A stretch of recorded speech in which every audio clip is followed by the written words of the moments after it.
आप सभी, मैं प्रीति आप सभी का स्वागत करती हूँ आपके अपने YouTube चैनल स्टडी पॉइंट पे।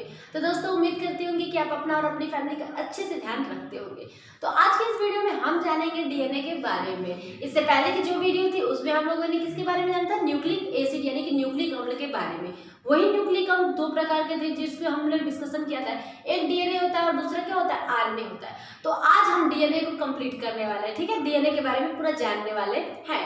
तो सबसे पहले बता दूं कि अगर आप इस चैनल पर नए होंगे तो चैनल को जरूर सब्सक्राइब कीजिएगा, वीडियो को लाइक कीजिएगा और हाँ, अगर ये वीडियो आपको पसंद आती है, आपकी यूजफुल लगती है तो अपने फ्रेंड के साथ भी जरूर शेयर कीजिएगा। चलिए स्टार्ट करते हैं इस वीडियो को। सबसे पहले बात करते हैं कि डीएनए क्या होता है, किसकी संरचना क्या होती है, कहाँ पाया जाता है, क्या वर्क करता है। तो सबसे पहले बात कर लूं तो डीएनए जो होता है ना, डीएनए का पूरा नाम क्या होता है? डीऑक्सीराइबोन्यूक्लिक अम्ल होता है मैम। क्या होता है? डीऑक्सीराइबोन्यूक्लिक अम्ल होता है।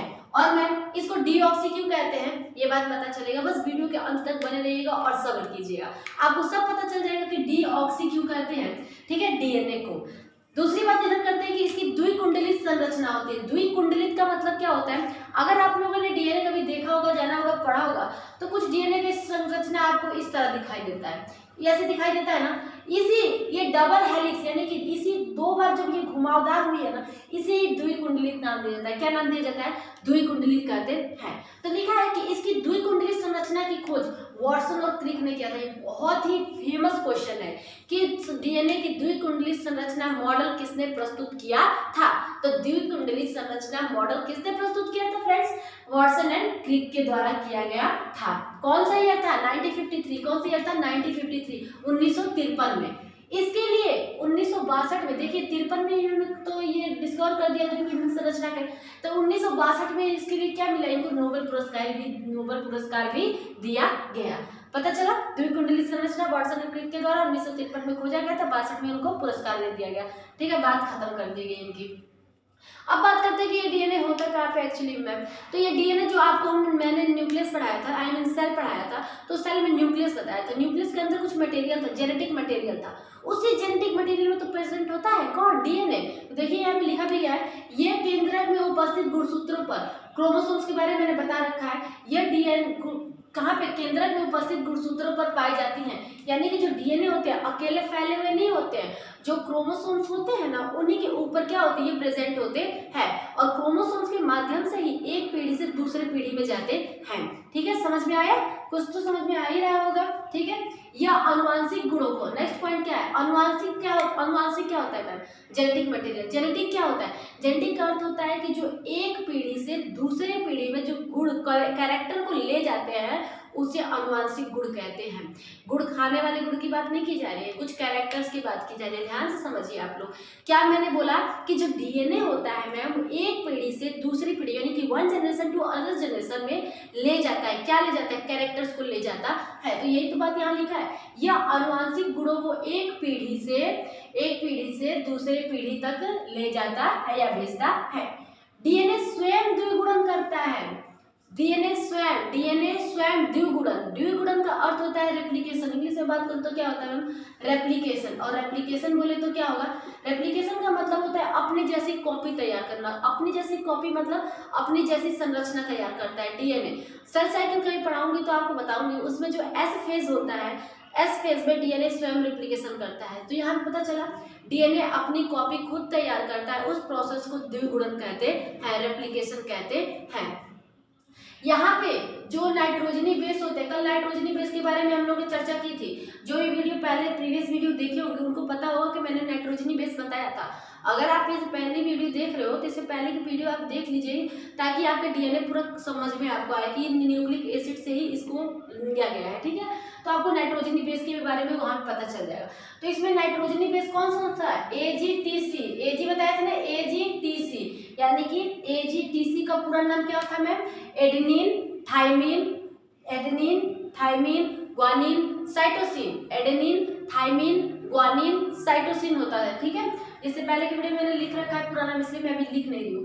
तो यहाँ पे हमेशा क्या होगा ना दोस्तों, ए हमेशा डबल बॉन्ड से टी के साथ जुड़ा होता है। किसके साथ जुड़ा होता है? ए हमेशा डबल बॉन्ड के साथ टी के साथ जुड़ता है और जी हमेशा ट्रिपल बॉन्ड के साथ। आपको यही तो याद रखना है, कौन ट्रिपल बॉन्ड से जुड़ता है और कौन डबल बॉन्ड से जुड़ता है मैम। तो ए डबल बॉन्ड के साथ टी से जुड़ता है यानी कि अटैच होता है, और जी हमेशा ट्रिपल बॉन्ड के साथ सी से जुड़ता है। ठीक है, अब ऐसा क्यों होता है मैम, अब ये तो बहुत बड़े क्लास में आप जाओगे तो आपको पता चलेगा। ठीक है, तो ये सब क्वेश्चन नहीं, बस इतना जानिए कि कौन किससे जुड़ता है। ठीक है, नॉर्मल चीजें। सभी मनुष्य अर्थ में प्रेजेंट जितने भी मनुष्य हैं, जीवित जीव जो है, हम लोग हैं, आदमी लोग, वो क्या होता है, सभी मनुष्य में 99.9% डीएनए समान होता है। मैं हूँ, आप हो, आपके घर खानदान हो, मेरे घर खानदान हो, कहीं के भी घर खानदान हो, सबका डीएनए जो होता है 99.9% समान होता है। लेकिन बस अलग कितना होता है पता है, 0.01% क्या होता है, डिफरेंट होता है। और उसी कारण हम एक दूसरे से अलग अलग दिखाई देते हैं। पता चला, एक दूसरे से अलग दिखाई देने के लिए केवल 0.01% डीएनए काफी है, समझ जाइए आप लोग। ठीक है, अब हम बात करते हैं कि डीएनए की संरचना कैसी होती है। ये देखिए रासायनिक संरचना होती है। रासायनिक संरचना कुछ इस प्रकार से दिख रही है, कोई घर नहीं है, कोई ताजमहल नहीं बनाया गया, ये एक संरचना है जो डीएनए का होता है। ठीक है, जो पेंटा कार्बन होता है, पेंटा मतलब क्या होता है, 5 होता है कार्बन, 5 कार्बन से मिलकर बनी होती है किसकी संरचना, डीएनए की संरचना, डीएनए की रासायनिक संरचना। चलिए देख लेते हैं कहाँ पे है मैम 5 कार्बन। तो इधर आइए, ध्यान से देखिए, एक कार्बन यहाँ पे है, दूसरा कार्बन यहाँ पे, तीसरा कार्बन यहाँ पे, चौथा कार्बन यहाँ पे, पांचवा कहाँ है मैम, अरे पांचवा इसके ऊपर लटका हुआ दिख रहा है सी, ये भी तो है कार्बन, तो एक हो गया कार्बन। ये जो बीच में है ऑक्सीजन है, क्या है, ऑक्सीजन। फिर से देखिए, पेंटा कार्बन बोला गया, 1 2 3 4 5 दिखाई दे रहा होगा, आई होप, एक carbon, 2 carbon, 3 carbon, 4 carbon, 5 carbon. यहीं पे हम लोग जानेंगे, क्या जानेंगे पता है, कि डीएनए को डीऑक्सी क्यों कहते हैं मैडम, डीएनए को डीऑक्सी क्यों कहते हैं, यहीं पे जानेंगे, ध्यान से देखिएगा। सबसे पहला कार्बन पे आप देख रहे हो कि एक ऑक्सीजन और एक हाइड्रोजन है कि नहीं है, नीचे हाइड्रोजन है। ठीक है मैम, यहाँ पे आप देखिए, यहाँ पे आपको दोनों एचएस दिखाई दे रहे हैं, ऑक्सीजन तो है ही नहीं, विलुप्त हो गया यहाँ का ऑक्सीजन। अभी आगे आओ बताऊंगी। यहाँ पे देखिए एक हाइड्रोजन ऑक्सीजन और एक हाइड्रोजन यहाँ पे बराबर चल रहा है, इसके जैसा कुछ दिख रहा होगा। यहाँ पे देखिए एक हाइड्रोजन है, ऊपर भी एक हाइड्रोजन ऑक्सीजन है, तो यहाँ सब जगह बराबर है। डीएनए को डीऑक्सी इसलिए कहते हैं मैम, क्योंकि डीएनए के दूसरे कार्बन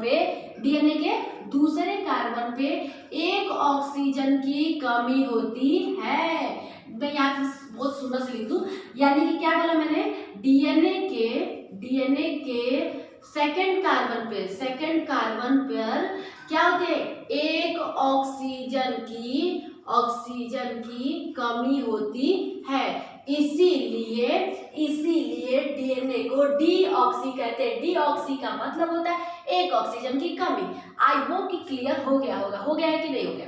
और ये जो संरचना मैंने बनाया था, यहाँ पे कुछ छोटा सा घुमावदार संरचना, ये क्या था, द्विकुंडली संरचना थी, जिसकी खोज किसने की थी, वाटसन एंड क्रिक ने की थी। आपको आई होप कि सारे पॉइंट क्लियर होंगे, सारे पॉइंट, क्योंकि बहुत ही अच्छे तरीके से समझाया जा रहा है यहाँ पे। ठीक है, बस अगर आपको एक बार में नहीं समझ आ रहा है तो कोई बात नहीं, आप ही के लिए वीडियो, चाहे तो 2 बार देखो, 3 बार देखो, देखते ही रहो, लेकिन समझ लीजिएगा। ठीक है, तो चलिए, आई होप कि आपको ये समझ में आ गया होगा, अच्छे से एक्सप्लेनेशन किया गया है, ताकि आपको अच्छे तरीके से सब कुछ समझ में आ गया।